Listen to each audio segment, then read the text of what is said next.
अस्सलाम वालेकुम गाइस, आप सब कैसे हैं? खैरियत से होंगे। आज हम बना रहे हैं अंडे वाले कोफ्ते। ये हमारे मुगलिया दौर में नरगिसी कोफ्ते भी कहलाते थे। तो नरगिसी कोफ्ते होते हैं साबित अंडों के। आज मैं बचत के साथ बता रही हूँ। तो हम ये 3 अंडों में बनाएंगे। और ये हमने लिया है हाथ का कीमा बारीक, और इसमें हमारे मसाले जाएंगे, पीसने वाले मसाले। इसमें जाएगा 1 मुट्ठी मैंने धनिया लिया है, 10 से 12 मैंने हरी मिर्चें ली हैं, गरम मसाला है, ज़ीरा है और खसखस है, और ये मैंने लहसुन की कलियां ली हैं, और ये कबाब चीज़ है। यानी कि आप इसको ऑप्शनल है, ये अगर आपके पास है तो ठीक है, नहीं तो कोई बात नहीं। तो हम इस सारी चीज़ों को चॉपर में पीस लेंगे, फिर इसके बाद हम आपको दिखाते हैं। हमने चॉपर में, आपके पास किसी भी किस्म का चॉपर हो, आपने उसमें ये कीमा डालना है। उसके बाद ये हमने सारे ड्राई मसाले डालने हैं, हरी मिर्चें, लहसुन, गरम मसाला, खसखस को जो है ना, आप धोकर छन्नी में से निकाल लीजिएगा, क्योंकि उसमें बहुत ज़्यादा मिट्टी होते हैं। ये तो आप लोगों को पता ही होगा। तो इस तरह से इसको करने के बाद, और हमने ये प्याज, फ्राई की हुई प्याज हम डालेंगे इसके अंदर, और बाकी मसाले भी हम इसे पीसने के बाद डालेंगे। ठीक है, तो अभी हम इसके पीसने के बाद डाल लिया है कीमा। बस एक बात का ज़रा ध्यान रखिएगा कि कीमे के अंदर पानी बिल्कुल ना हो, बिल्कुल भी पानी ना हो। ठीक है, और इसको अक्सर मैंने देखा है, लोग कसाईयों के पास जाते हैं तो वो गोश्त लेने के लिए, तो वहीं से बोटियाँ ख़रीदते हैं, वहीं से हरा सामान लेते हैं और पिसवा के निकलवा लेते हैं, फिर घर पे लाके गोश्त को धोते नहीं हैं। तो ये बहुत बहुत नुकसानदेह है। आप वहीं से बोटियाँ लें, आप धो लें, धो के वहीं से भले आप निकलवा लें। ना उन्होंने धनिया धोया होता है, ना उन्होंने लहसुन धोया होता है, उसी मशीन में डाला और निकाल दिया। तो इस चीज़ का बहुत ज़्यादा ख्याल रखा करें। और अभी मैंने कीमा जो है ये आपका पीस लिया है, और अब मैंने कहा था कि इसके अंदर कुछ मसाले जाएंगे। तो अगर आपके पास भुना हुआ चना हो तो अच्छी बात है, नहीं है तो आपने 2 चम्मच बेसन डालना है। और बेसन को प्लीज़ भूनिएगा नहीं, क्योंकि इससे कोफ्तों का शक्ल जो है ना बहुत ज़्यादा काली हो जाती हैगी। अच्छा, मैंने 1 टीस्पून में लाल मिर्च डाल रही हूँ। ठीक है, और इसमें हस्बे ज़ायका नमक जाएगा।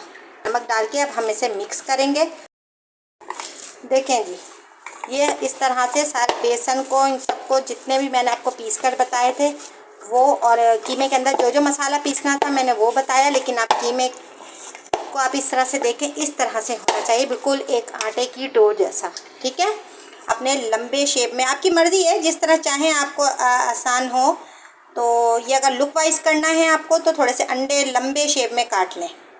ठीक है, और अंडे को बॉयल करके थोड़ा ठंडे पानी में डाल दीजिएगा, यानी कि थोड़ा सा चिल पानी हो। ये देखें अंडे कितने मतलब सख्त से हो जाते हैं ना, तो वो आपके कीमे में सही से जो है वो लिपट जाएंगे। और हमने लंबे शेप में अंडों को काट लिया है। ठीक है, अंडे को ठंडे पानी में रख दीजिएगा, थोड़े से सख्त हो जाएंगे तो वो कीमे में इस तरह से सही से बाइंड हो जाएंगे। और अब ये प्रोसीजर हमारे कोफ्तों का पूरा हुआ। अब हम चलते हैं मसाले की तरफ। तो जिसमें हमें लेनी है कि 2 प्याज हम इसे बारीक काट लेंगे, और कोई भी सालन जो है वो आलू के बगैर बच्चों के लिए अधूरा ही लगता है। तो ये मैंने आलू को बॉईल कर लिया है। ठीक है, और इसको मैं फ्राई कर लूँगी अलग से। लहसुन अदरक है और दही और कुछ मसाले डायरेक्ट जो है वो मैं आपको दिखाती हूँ। और दही के अंदर हमने ये प्याज को बारीक काट के इसे हम दही में जो है ग्राइंड कर लेंगे, पीस लेंगे। तली हुई प्याज को निकालकर हम दही में पीस लेंगे। उसके बाद आगे चलिए फिर मैं आपको तरीका बताती हूँ। प्याज ब्राउन करके निकाल ली है। ठीक है, और अब हम इसे दही में पीस लेंगे। अब हम डालेंगे इसके अंदर लहसुन और फ्राई कर लेंगे इसे। अब इसमें जाएगा तकरीबन 2 चम्मच आप धनिया पाउडर डालेंगे।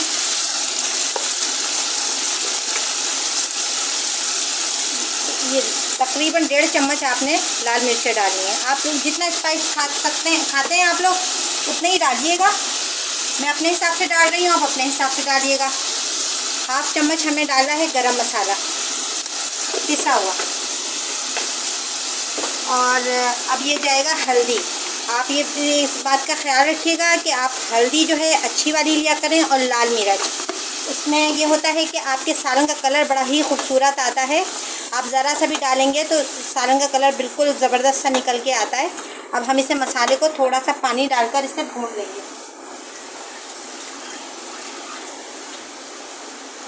ये हमने आधी कटोरी पानी का डाल दिया है। अब हम इस मसाले को भून लेते हैं।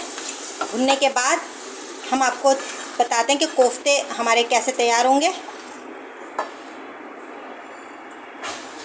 और ये मसाले के साथ साथ हम ये नमक भी डाल रहे हैं हिस्बे जायका।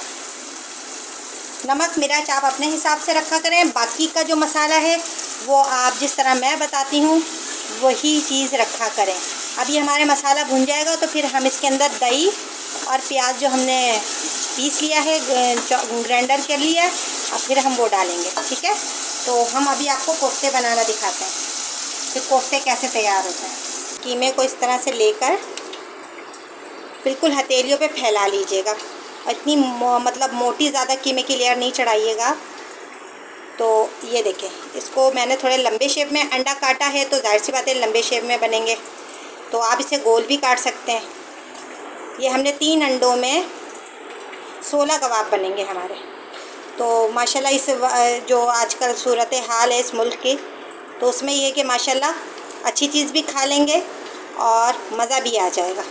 बस इसके अंदर जो है ये क्रैक नहीं आना चाहिए। पानी अगर कीमे में होगा आपके तो आपके कोफ्ते खिल जाएंगे, टूट जाएंगे।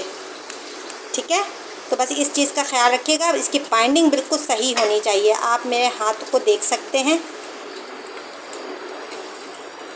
ये देखें, इसकी बाइंडिंग बहुत अच्छी होनी चाहिए, क्रैक नहीं होना चाहिए कोफ्तों में। ये देखें, ये हमारे सारे कोफ्ते रेडी हैं। अब इसी तरह से हम सारे बनाने के बाद फिर हमने आलू बचा के रखा हुआ है। जब मसाला भुन जाएगा, प्याज और हमने दही का पानी डाल देंगे। हम उसके बाद मसाला बिल्कुल ग्रेवी तैयार करेंगे तो उसके बाद हम आलू डालेंगे, क्योंकि हमने आलू को बॉईल करके फ्राई कर लिया है। और उसके बाद फिर जब हमने कोफ्तों को तैयार कर लेंगे, उसके बाद फिर हम आलू को रख के फिर उसको दम पे रख देंगे। ठीक है, आलू को पहले नहीं डालिएगा वरना फिर वही बात आती है, आलू गोश्त और कोफ्तों में कुछ फ़र्क होना चाहिए। तो ये कि बच्चे भी खुश हो जाएंगे और बड़े भी खुश। तो आप इस तरह से, ये मैंने आपको बताया है। अब मैं ये सारे तैयार कर लूँ, उसके बाद मैं आपको बताती हूँ। हमने प्याज और उसका पेस्ट बना लिया था, ये हम डाल रहे हैं दही का। अब इसे हम 2 मिनट भूनेंगे और इसमें फिर हम अपने कोफ्तों को लाइन से रख देंगे।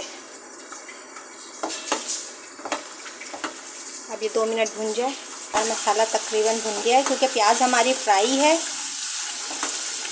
तो इसमें कोई ऐसा मसला नहीं है। मसाला हमारा ऑलरेडी भून चुका है। बस अब हम इसमें आहिस्ता आहिस्ता चूल्हे की लो हम कम कर देंगे। और ये देखें, हमारे कोई भी कोफ्ते क्रैक वाले नहीं हैं। ठीक है, बस कोफ्तों का ख्याल रखिएगा कि क्रैक ना पड़े और पानी ना हो कीमे के अंदर। या आप बोटियों से बनाएं तो ज़्यादा अच्छा है। सारे कोफ्ते हमने इसमें लगा दिए और हमें इसमें चम्मच नहीं लगाना है। हम पतीले को उठा करके और इसे हिलाएंगे। अभी हम आपको दिखाते हैं। ये देखिए, मेरे कोई भी कोफ्ते क्रैक नहीं है। तो ये हमने कपड़े से पकड़कर कोफ्तों को 2 मिनट बाद इस तरह से हिला लेना है। ठीक है, ये देखें सारे हमारे कोफ्ते, ये हमारे आधा किलो में और 3 अंडों में हमारे 12 कोफ्ते तैयार हैं। इस ज़माने में अगर इस तरह से भी सबको सब कुछ मिल रहा खाने को, तो खुदा का हर हाल में शुक्र अदा करना चाहिए कि अल्लाह पाक हमें हर नेमतों से नवाज रहे हैं। तो ये देखें, अब हमारे कोफ्ते बस अब इसी तरह से 2-2 मिनट पे हमने इसको हिला लेना है बगैर हल्की लो पे। बस ये कोफ्ते फ्राई हो जाएंगे, मतलब कीमा है ना, तो ये थोड़ा सा बॉयल टाइप हो जाएगा। तो फिर उसके बाद बिल्कुल फ़र्स्ट क्लास हो जाएगा। फिर उसके बाद इसके अंदर हम आलू जो है हमने बॉयल करके हमने फ्राई कर लिया है। उसका अरोमा नहीं आना चाहिए, आलू का अरोमा इसके अंदर बिल्कुल नहीं आना चाहिए ग्रेवियों में। तो इसीलिए हमने ये बच्चों के लिए किया है, क्योंकि हमारे घर में भी आलू के बगैर कोफ्ते पसंद नहीं करते हैं। लेकिन सही मानों में देखा जाए तो ये नरगिसी ही कोफ्ते हैं। ये हमने आलू अपने पास से ऐड किया हुआ है, हमने अपने बच्चों को बिगाड़ा हुआ है आलू खिला खिला के। वो हर चीज़ में आलू मांगते हैं, बड़े क्या छोटे क्या सब। तो जब हमारा सालन रेडी होता है, जब हम आलू डालेंगे फिर हम आपको दिखाते हैं, फिर डिश आउट पे दिखाते हैं। ये देखें, हम आपको एक कोफ्ते काट के दिखाते हैं। देखिए हमारे कितने प्यारे कोफ्ते बने।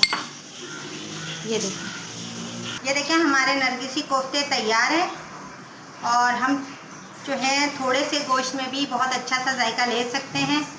ज़रूरी नहीं है कि आप बड़े अंडे पूरे साबित लें, आप आधे अंडे मैंने लंबे में लिया, आप गोल में ले लीजिएगा। लेकिन बहुत अच्छी डिश बन गई है। तो मैं उम्मीद करती हूँ कि आपको मेरे आलू अंडे कोफ्ते बहुत अच्छे लगे होंगे। तो फिर मिलते हैं किसी नई रेसिपी के साथ।